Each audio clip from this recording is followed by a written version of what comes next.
Hello बच्चों, मैं doctor Shail Balaji, faculty home science, government arts and commerce girls college Devendra Nagar Raipur से हूँ। आज मैं बीएससी फाइनल के बच्चे बीएससी पार्ट 3 के बच्चों के लिए फूड प्रिजर्वेशन विषय के अंतर्गत कैनिंग और कैनिंग टेक्नोलॉजी से संबंधित विषय के ऊपर डिस्कस करने के लिए उपस्थित हूँ।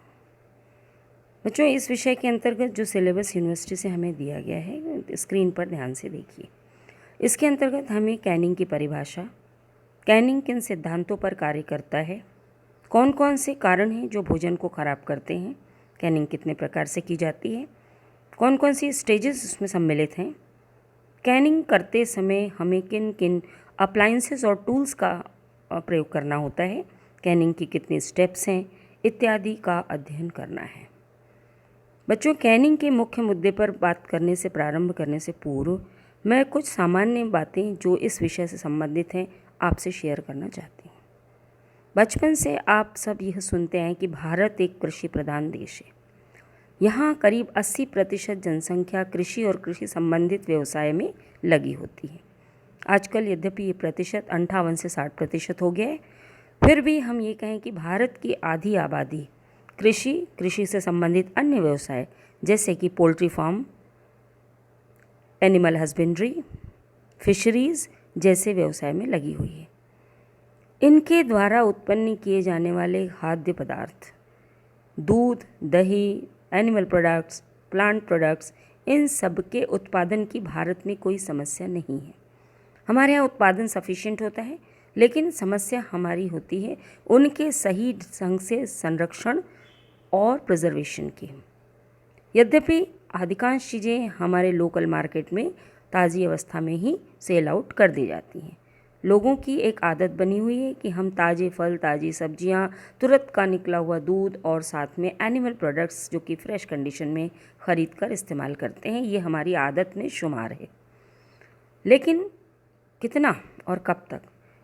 हमारे देश की जनसंख्या में जितना कंजम्पशन आवश्यक है उतना सप्लाई कर देने के पश्चात एक बहुत बड़ा भाग हमारा बचता है, जिसका कि सही ढंग से संरक्षण करना हमारे लिए एक आवश्यक कार्य होता है।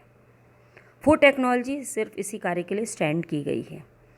फूड टेक्नोलॉजी के अंतर्गत फूड प्रोसेसिंग की जो यूनिट्स हैं, फूड प्रोसेसिंग इंडस्ट्रीज़ जो हैं, उसमें ऐसे भोज्य पदार्थ जो कि पब्लिक कंजम्पशन से बाहर हैं, जो अतिरिक्त मात्रा में हैं, जिन्हें खराब होने की संभावनाएं बहुत ज़्यादा है, सुरक्षित और संरक्षित रखने के लिए फूड टेक्नोलॉजी का सहारा लिया जाता है। कैनिंग उसमें की एक महत्वपूर्ण विधि है। बच्चों, आइए हम भोज्य पदार्थों के वर्गों को भोज्य पदार्थों को 3 वर्गों में विभाजित कर लेते हैं। कुछ होती है फ्रेश क्रॉप, कुछ होती है ड्राइड क्रॉप, और बहुत सारे भोज्य पदार्थ जो कि एनिमल ओरिजिन से हमें मिलते हैं। फ्रेश क्रॉप में ताज़े फल, ताज़ी सब्जियां इत्यादि सम्मिलित हैं। ड्राइड क्रॉप्स के अंतर्गत तृणधान्य यानी कि सीरियल्स, ग्रेन्स, लेग्यूम्स, मिलेट्स और ऑयल सीड जैसी चीज़ें सम्मिलित हैं। और एनिमल प्रोडक्ट्स के अंतर्गत एग, मीट, फिश जैसी चीज़ें हमारे पास में सम्मिलित हैं। इसके अलावा दूध और दूध से बने उत्पाद भी बड़ी मात्रा में हमारे यहाँ उत्पन्न होते हैं। बच्चों, आप लोगों को ये मालूम है कि भारत जो है फल और सब्जियों के उत्पादन में विश्व में अपना दूसरा सबसे बड़ा देश है। यहाँ काफ़ी मात्रा में फल और सब्जियाँ उगाई जाती हैं, और फल और सब्जियों के अलावा दूध का उत्पादन भी भारत में सर्वाधिक किया जाता है।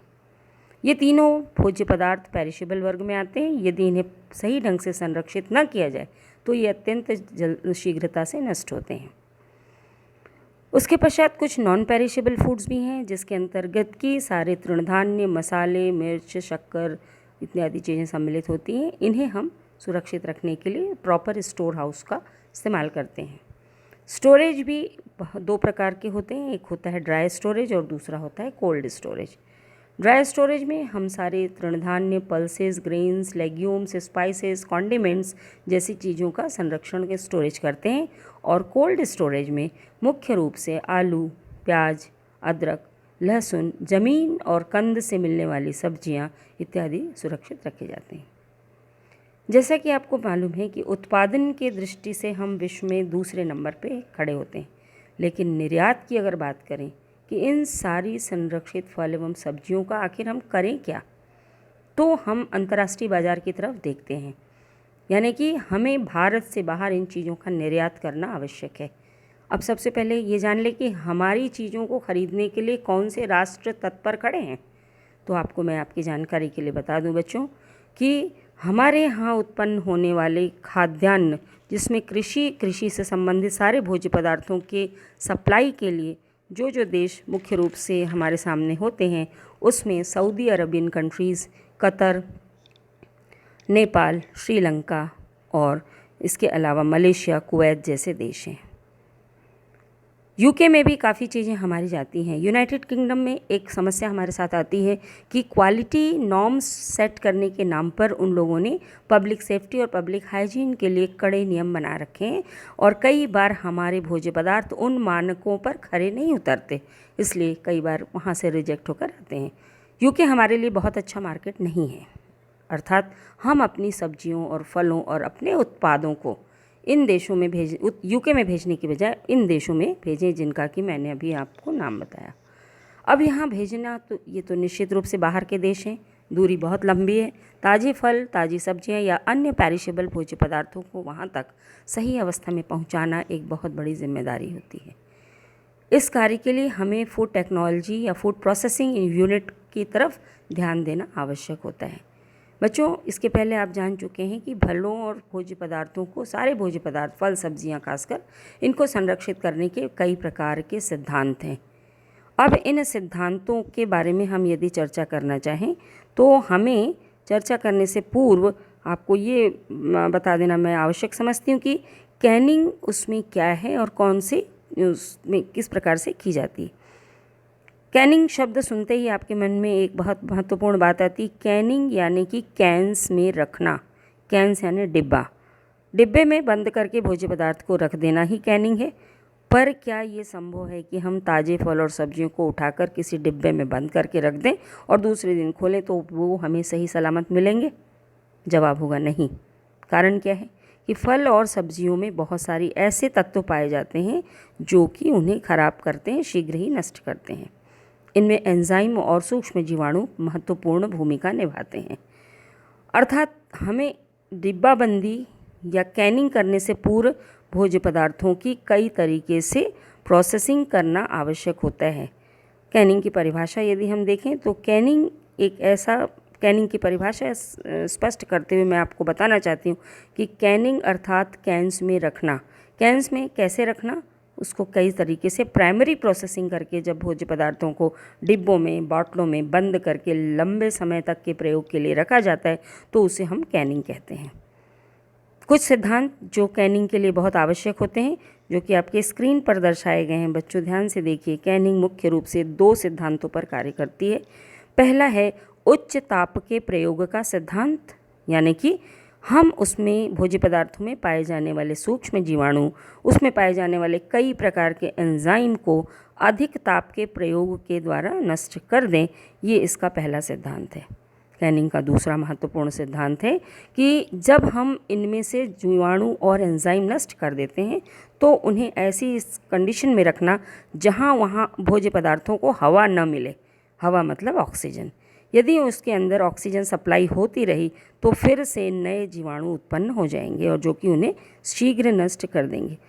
सामने देखिए बच्चे, स्क्रीन पर एक आपको कैन प्रदर्शित किया गया है जिसके अंदर भोज्य पदार्थ रखे हैं और ऊपर तक उस कैन में एक लिक्विड भरा हुआ है जो ये प्रदर्शित करता है कि भोज्य पदार्थ का वायुमंडल से कनेक्शन खत्म कर दिया गया, अंदर ऑक्सीजन बिल्कुल नहीं है और कैन्स के ऊपरी ढक्कन की सतह तक वो लिक्विड भरा होता है ताकि अंदर किसी भी तरीके की हवा की उपस्थिति उसमें ना हो। आप समझ चुके होंगे कि हवा की उपस्थिति कैन्स के अंदर बहुत घातक होती है। अगर हवा या ऑक्सीजन अंदर कैन में चली गई तो कई प्रकार के विषैले जीवाणु वहाँ उत्पन्न होते हैं जो कि कैन फूड को ख़राब करते हैं और साथ साथ हमारी हेल्थ को भी ख़राब करने के लिए ज़िम्मेदार होते हैं। कौन सी ऐसी चीज़ें हैं जो कि भोज्य पदार्थों को अति शीघ्र खराब करती हैं? जब इस पर हम चर्चा करना शुरू करते हैं तो हमें भोजन के स्पॉयलेज के जो प्रमुख कारण समझ में आते हैं वो हैं एंजाइम्स और सूक्ष्म जीवाणु।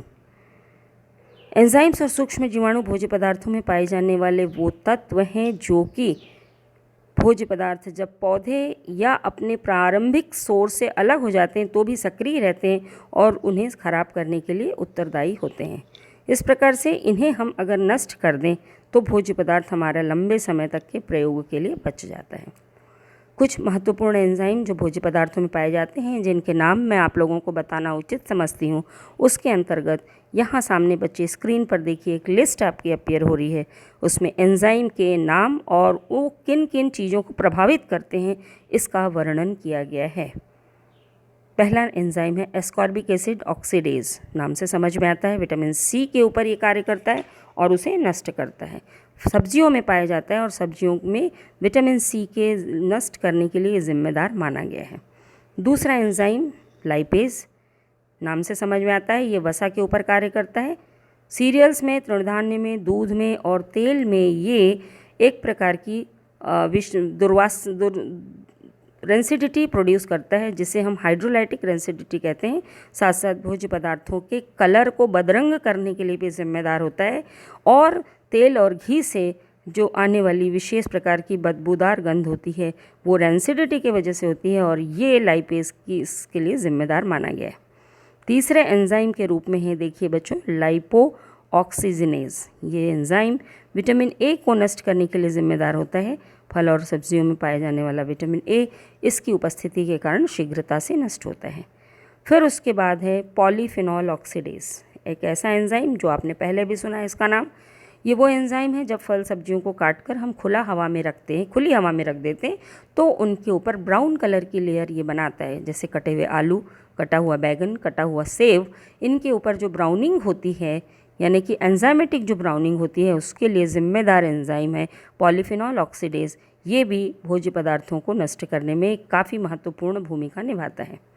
एंजाइम की एक प्रकृति होती है कि जब इसे हम गर्म करते हैं तो ये नष्ट हो जाते हैं, क्योंकि सारे एंजाइम प्रोटीन से बने होते हैं। तो जब हम प्राइमरी प्रोसेसिंग करते हैं कैनिंग के लिए तो भोज्य पदार्थों को 170 डिग्री फ़ारेनहीट से 190 डिग्री फ़ारेनहीट के बीच में रखकर उसकी ब्लैंचिंग करते हैं और कई प्रकार की हीट थर्मल एप्लीकेशन जब उस पर किया जाता है तो ये पॉलीफिनॉल ऑक्सीडेज के साथ बहुत सारे अन्य एंजाइम भी निष्क्रिय हो जाते हैं और एंजाइम से होने वाले लॉसेज हमारे रुक जाते हैं।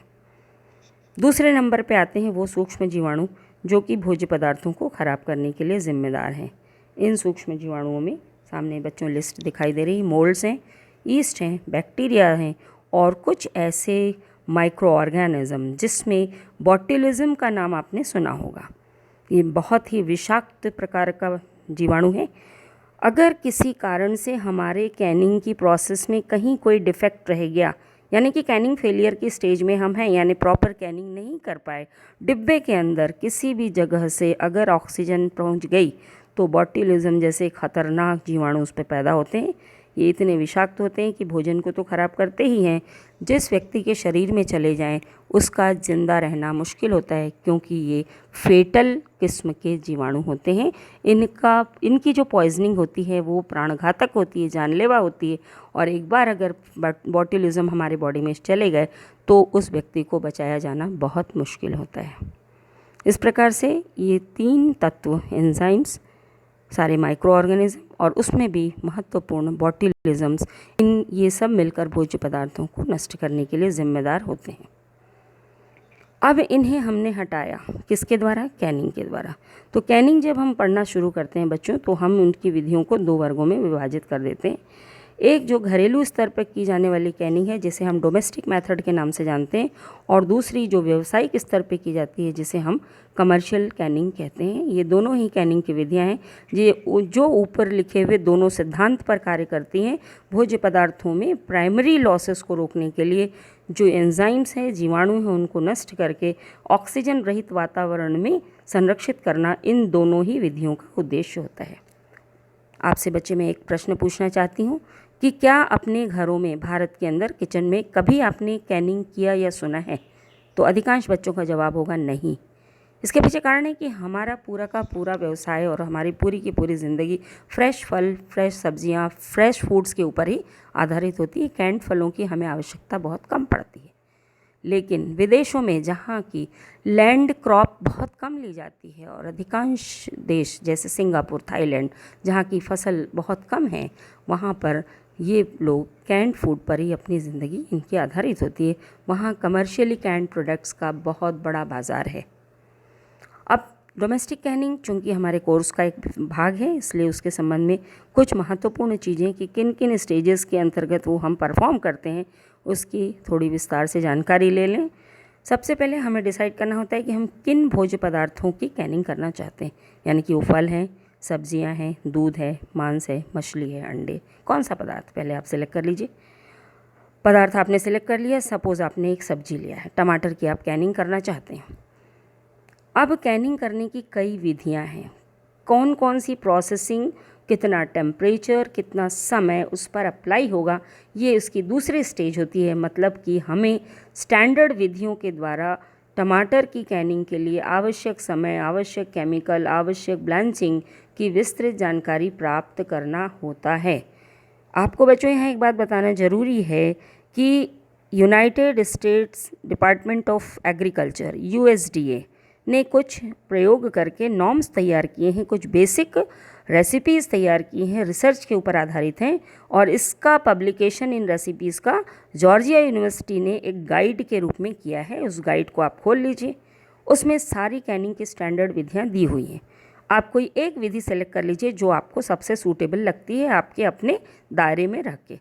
अगर उस विधि का आपने फाइनल सिलेक्शन कर लिया है तो अगली जो स्टेज होती है उसमें हम कैनिंग के लिए आवश्यक जितने भी बर्तन, इक्विपमेंट्स, अप्लायंसेस, उनको एक जगह लाकर जमा कर लें। इसमें मुख्य रूप से वाटर बाथ होते हैं, प्रेशर कैनर होते हैं, जार जिसमें भोजन को हमें रखना है, उनका ढक्कन, जार में भोज्य पदार्थ ट्रांसफ़र करने के लिए फनल या कीप, और जार की पोस्ट पैकिंग के पश्चात उसमें हीट या थर्मल एप्लीकेशन देने के लिए जार लिफ्टर जैसे उपकरणों की आवश्यकता होती है। अब हम भोज्य पदार्थ को और उसमें डाले जाने वाले सारे इंग्रेडिएंट्स को एक जगह ला के रख लें। अब होम कैनिंग में जो प्रकार हैं वो मुख्य रूप से 3 होते हैं। पहला तो बॉइलिंग वाटर के साथ की जाती है, फिर कुछ भाप के द्वारा स्टीम में की जाती है, और कुछ भाप के दबाव यानी कि प्रेशर स्टीम कैनिंग भी की जाती है। इस तरीके से हम विधि को सिलेक्ट कर लें किस विधि से हम अपने भोज्य पदार्थ की कैनिंग करने जा रहे हैं। उसके पश्चात कैनिंग के शुरुआती दौर में सबसे पहले जिन कैंस में, जिन बर्तनों में, जिन डिब्बों में, जिन बॉटलों में हमें भोजन रखना है उसका हम स्टरलाइजेशन करते हैं।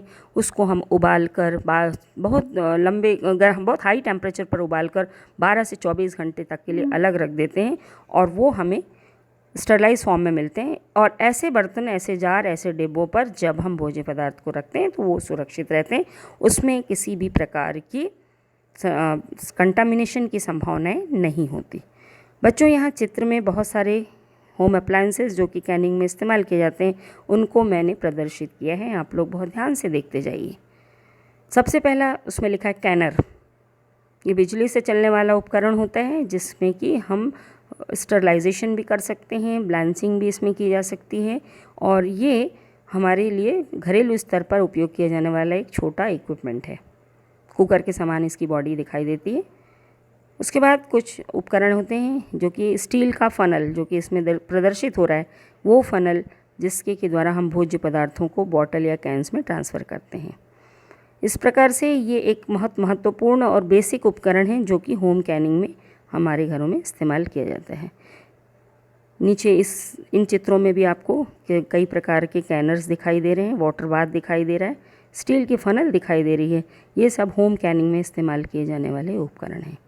दूसरे नंबर पर हम बात करें तो जब हम भोज्य पदार्थों को बॉटल्स या डिब्बों में रख देते हैं तो कई बार उसमें हवा का प्रवेश हो जाता है। हवा अंदर एयर बबल्स के रूप में रहती है और उसे निकालना बहुत ज़रूरी होता है। जैसा मैंने आपको बताया, अगर किसी कारण से अंदर हवा रह गई तो भोजन को विषैला बनाती है। बबल्स को रिमूव करने के लिए सामने इमेज 1 में देखिए नीले रंग की स्केल की पट्टी के समान संरचना आपको दिखाई दे रही है। ये संरचना अंदर भोज्य पदार्थों से बबल को रिमूव करती है।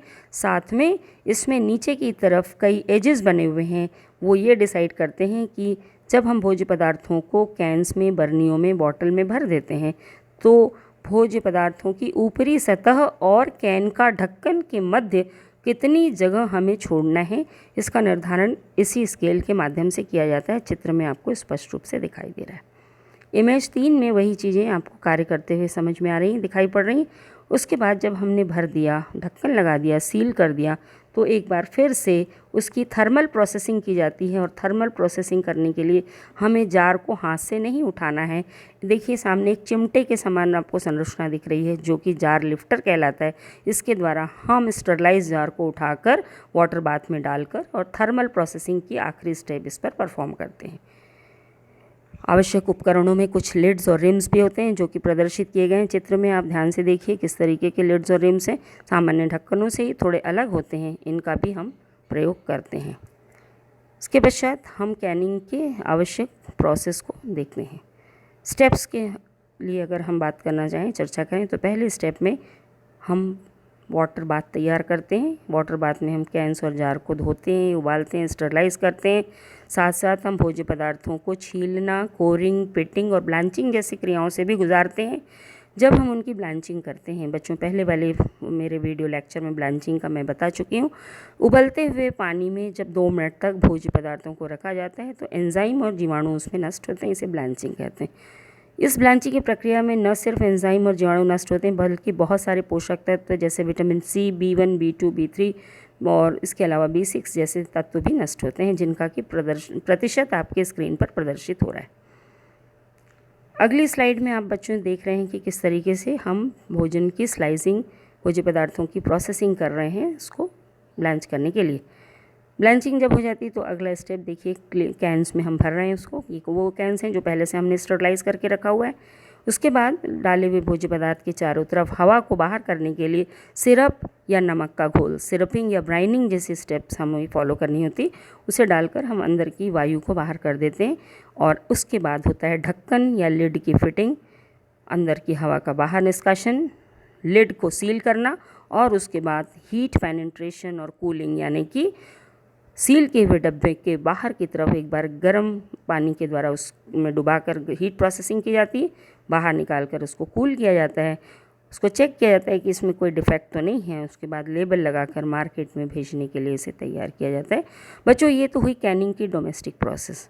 अब आप बोलेंगे कि मैडम कमर्शियल प्रोसेस क्या होती है? तो कमर्शियल प्रोसेस इन्हीं सिद्धांतों पर आधारित होती है। इस फ़र्क ये होता है कि यहाँ हमने छोटे उपकरणों का इस्तेमाल किया है, वहाँ बड़े बड़े रूम साइज़ के कैनर, रूम साइज़ के प्रोसेसर रखे होते हैं, जहाँ की हम बहुत बड़ी मात्रा में भोज्य पदार्थों का एक साथ स्टरलाइजेशन और कैनिंग कर सकते हैं। इस संबंध में एक बात आपको बताना ज़रूरी समझती हूँ कि महाराष्ट्र, गुजरात और दिल्ली जैसे शहरों में बहुत बड़े बड़े कैनिंग यूनिट्स लगे हैं, जहाँ पर एक बार जाकर यदि 1 महीने हम ट्रेनिंग ले लें तो ये सारे सिद्धांतों को अपनाते हुए किस तरीके से कमर्शियल कैनिंग की जाती है, इसका बहुत अच्छा अध्ययन और ज्ञान हमें प्राप्त हो सकता है। बच्चों धन्यवाद। इन सारे कंटेंट्स को बनाने के लिए जिस रेफरेंस बुक का मैंने इस्तेमाल किया है उसका मैंने नाम दिया हुआ है, आप नाम देख लीजिए। फूड प्रिजर्वेशन एंड प्रोसेसिंग, मनोरंजन कालिया और संगीता सूद ये राइटर हैं उसके। इसके अलावा भी कंटेंट्स में यदि आपको किसी प्रकार की कोई डिफ़िकल्टी हो तो मेरे कॉन्टैक्ट डिटेल्स नीचे में दिए हुए हैं, उसे आप इस्तेमाल करके मुझसे क्वेश्चन पूछ सकते हैं। Thank you.